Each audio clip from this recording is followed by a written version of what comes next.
Well, my name is Brad Scoggin, and I am one of three co-founders at ArborXR, and I'm also the CEO. And today, we're going to focus on kind of three primary takeaways. First, I'm going to convince you that now is the time for XR, especially in enterprise. Second, I'm going to go through three of the most common deployment types that we see and go through a few case studies.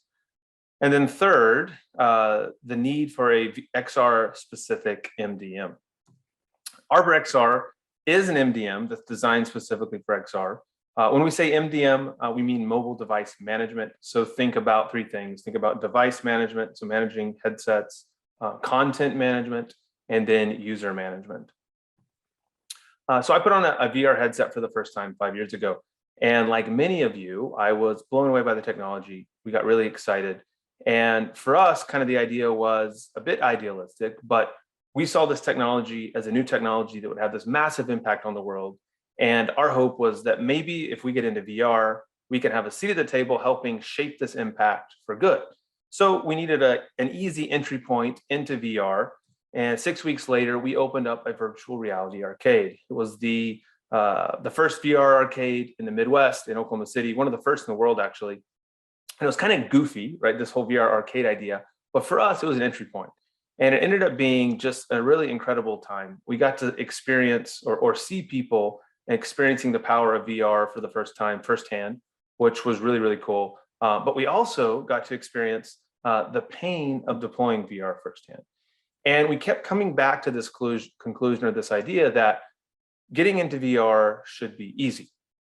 So a couple months later, we started a software company called Springboard VR, focused primarily on three things: device management, content management, and user management. The whole idea was there was this kind of rapidly growing niche market of location-based VR centers, and they needed software that we were going to build it. So over the next 18 months, year and a half, 2 years, it was a really fun time. We became a market leader in that space. We were working with almost 600 customers at one point, over 40 countries. We had the largest commercial content marketplace in the world. And but all along the way, we were looking for more meaningful applications of the technology. And not that having fun in VR XR is unimportant. I think it's actually really important. And I think people will look back at the role that VR arcades have played in the greater ecosystem as one that was also very important, because a lot of people experience VR for the first time at a VR arcade. But for us, we were looking for a more direct, meaningful application. And so we did several deep dives into both education and enterprise over the years. We did a number of pilot projects and always kind of came back frustrated because the timing just wasn't right. But we did learn a lot about why the timing wasn't right. And so by middle of 2019, we felt like there was a shift. The enterprise market was starting to heat up. And so going into 2020, we decided as a company that we would begin our pivot. And going into 2020, we decided to sell the entertainment division of our company and begin building our enterprise-specific product. And so coming into 2021, we did that. We sold Springboard. We've rebranded as ArborXR, and we're now fully focused on the enterprise market. So today, we're working with just under 350 companies, and that includes everything from lots of content creators or ISVs, small and medium-sized businesses, Fortune 500, and also several of the major hardware companies. And from a headset perspective, we're not going to give you the actual number, but we want to impress you a little bit. So the largest single deployment that we're working on right now is 15,000 devices. One of the things that we've just developed a value for over the years is sharing what we've learned. So of course, we've got a technical solution, but we've talked to literally thousands of companies over the last 5 years. And we've just learned a ton. And we did this during the Springboard days, and we've continued to do that as we've transitioned to Arbor.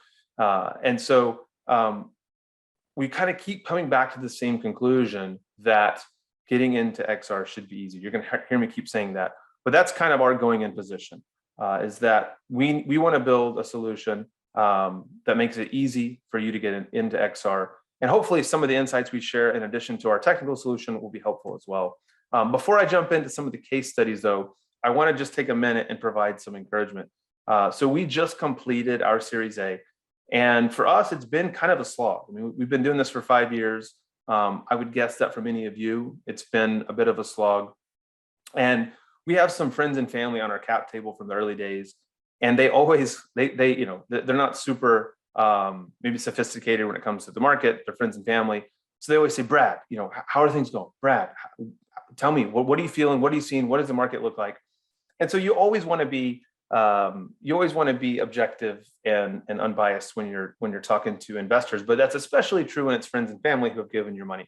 So I will answer the question to you of how do I see the market today, the same way that I answered it to my dad just a few weeks ago. So first, I absolutely believe that now is the time for XR. I think that's especially true in enterprise for a number of reasons. And as I said, we did these deep dives for several years into enterprise. And let me say this, when I say enterprise, I'm using the term very loosely. When I say enterprise, I mean anything that's not consumer and not entertainment. But we specifically did deep dives into training, into education, and it was very frustrating. But today, the barriers that we saw over the years really don't exist anymore. So first, you have hardware. Hardware is no longer an issue. As we all know, there's a lot of great hardware out there. The price points are accessible, the quality is good, and it's wireless, which was a big thing early on when we would do these deep dives. The lack of standalone headsets was a real challenge. Second, content. The content is great. That was a big issue early on. I still think we're probably kind of at the front edge of a wave of really great content, but there is great content out there. And then from just a frontlines market perspective, I mean, we're on the front lines and we're seeing our monthly signups grow month over month. We're seeing the quality of our signups grow month over month. And it's really exciting. But what I would say is I think there are two kind of X factors that, from my perspective, would indicate that now is the time for XR in the enterprise space. And the first one is efficacy data. And I'm sure you've seen some of these studies. There's a lot of really good studies coming out right now about the efficacy of XR in an enterprise setting. I'm just going to mention a couple. So this is one of my favorite studies. This is done by University of Cambridge. And they did a study and found that training in VR resulted in 28% more productivity and 55% faster learning. This is one of the slides we used on our investor deck because it's just so powerful. And I think what gets us excited, and I would guess gets you excited as well, is that those are not small numbers. And it really feels like we're on the front edge of a learning training revolution. So I think data like this, another stat we like to, or story we like to share is the Children's Hospital in Miami. So they use VR to train their staff in life-saving skills like intubation, CPR, cath replacement. And what they report is that after doing the training in VR, a year later, their employees or their staff has an 80% retention rate on what they were taught versus traditional training, which is only about 20% after 1 week. And I think 20% is even high. I think most traditional training methods are actually closer to 10 to 15% retention rate. So data like this, and this is just a few of many studies out there, I think are really, really powerful and a huge indicator when put on top of the fact that there's accessible content and hardware, that now is the time. And then the last one, the second factor would be Fortune 500 adoption. I think this is a big one because the rest of us, the hardware companies, the content creators, software companies like Arbor, we're all, if we're honest, we're kind of betting that this thing's going to go. But for the Fortune 500, they are not adopting XR unless it works. And what we're seeing is absolutely an uptick in the number of Fortune 500 companies adopting XR and the size of those deployments. So all this great news, what's the problem? From our perspective, and I think we do have a somewhat unique perspective because we sit at the crossroads of hardware, of content, and of the end user. From our perspective, is that a great deal of friction still exists for a company or a content creator to move from the small scale pilot program where they get lots of buy-in, lots of great results, to move from that small scale pilot to a true deployment. And unfortunately, traditional mobile device management solutions or MDMs and even Oculus for Business or OFB really don't cut it. So we built ArborXR to remove this friction because we believe that it should be easy for you to deploy XR across your organization or for your clients to deploy XR across their organization. So as I said, we've spent a lot of time talking to customers, and a lot of that time is spent on the problem space. What are the problems? What are the challenges? And one thing that's interesting is that the challenges really haven't changed, at least at a high level, much from 5 years ago when we got into this. It really boils down to three kind of primary buckets. The first is device management. Second is content management. And the third is user management. And so, excuse me, I want to shift over and kind of get into the case studies here. Before I do that with some specifics, another interesting observation or just finding that we have learned over the last year or so is there are really three types of customers or the three kind of high-level use cases that we're seeing in enterprise. So the first would be the enterprise itself. That's pretty self-explanatory. That's the company that wants to deploy training across their organization to their employees, or maybe it's the healthcare institution who wants to bring in a new type of therapy through VR. The second is an ISV acting as an MSP. And I have grown to love all the acronyms. I have a special guide that leads me through what each acronym means. ISV is an independent service provider. So ISV is a content creator and MSP is a managed service provider. So what we've found, it's been I think very interesting, is that a lot of content creators are not only creating the content, but because of the state of the industry right now or the maturity level of the industry, they're oftentimes also acting as a managed service provider on behalf of their customer, which means they're managing the deployment on behalf of their customer, which is cool because it's kind of another level of hands-on manual, another way for them to reduce the friction. A lot of these ISVs also, they got into the space early. And so it was kind of out of necessity that they created the content and then they needed to solve some of these problems. And then third, we'll go through just an ISV, just a content creator. It's a fairly simple use case, but still quite important. So let's start with Axon. So most of you are probably familiar with Axon. They've been in the news a lot lately. So Axon actually invented the taser back in the day. Now they do most of the body cams for police officers, and their goal as a company, their mission as a company is to make the bullet obsolete. So that in partnership with HTC, they are rolling out police training to police offices across North America. So very cool. And we get to work on that deployment with them. So kind of just want to walk through their journey and how we've helped them solve some of their problems. So the first challenge for them is they've got thousands of headsets that they need to get set up quickly. The second is now they've got those headsets set up. They've deployed them to police stations across North America. Well, now they've got to manage those devices remotely. And then third, and quite important, is the security. Because unlike a traditional mobile device, like a cell phone or a tablet, where you've got a one-to-one relationship, generally you don't share your work phone with anybody or your tablet. In XR, it's different. You often have multiple users using one device. So it becomes very important, especially remotely for a company like Axon, to ensure that the correct user is getting into the correct content, or conversely, that the incorrect user isn't getting into the incorrect content.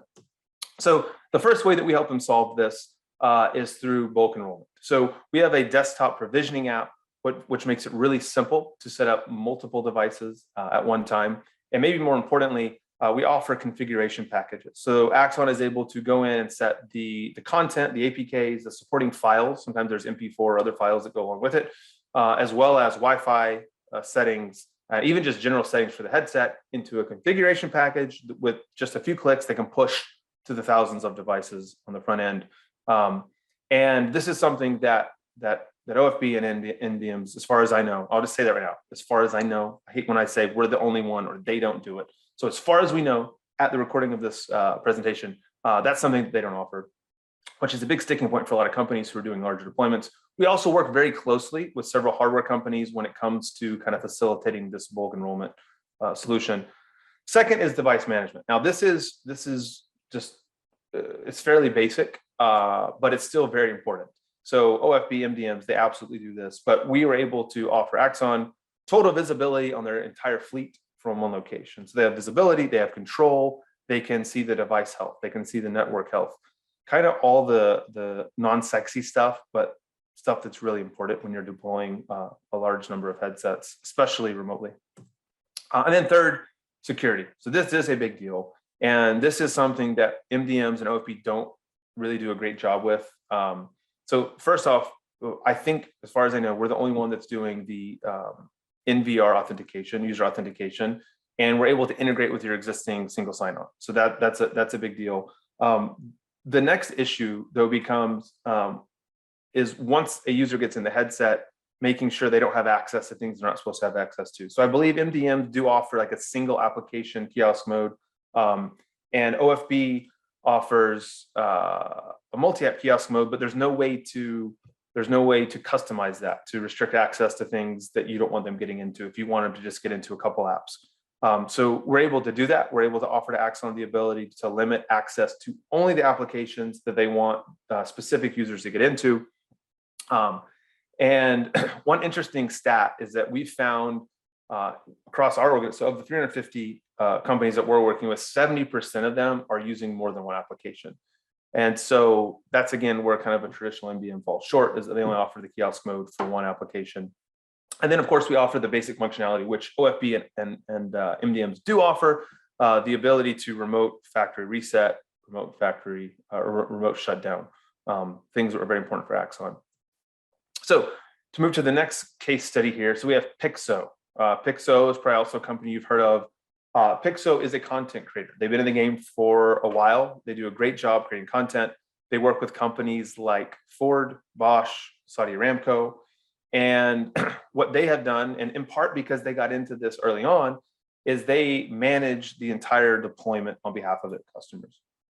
And kind of what's one interesting thing with Pixo in particular is that they actually began development on a solution similar to Arbor out of necessity. And they got down the road a little bit and realized, okay, this is a lot. It's a lot of work to build content, manage deployments, and build out a dedicated software platform to manage it. So when we met, it was kind of like a match made in heaven. And so we've partnered with them. But specifically the challenges they face. So first, they need to set up and manage accounts on behalf of their customers. Second, they need to have total control. So they're deploying content that they're creating or that they're finding. They're working kind of a content marketplace. They're deploying that content to multiple different customers. They need total control over deployment of that content to the devices. And then third, because they manage fleets on behalf of their customers, oftentimes different customers are using different device types. So they need a solution that can manage multiple devices in one location. So our first solution is the multi-org support. So this is something that OFB and MDMs absolutely don't do. And so what we're able to do is we allow Pixo, enable ISVs like Pixo, who are operating as managed service providers, to create multiple organizations for their clients. They can easily share applications between those organizations. And the one thing that's also important is there are really flexible billing options, because now you kind of have this parent-child relationship. The second thing is content distribution. I want to sit on this for a second.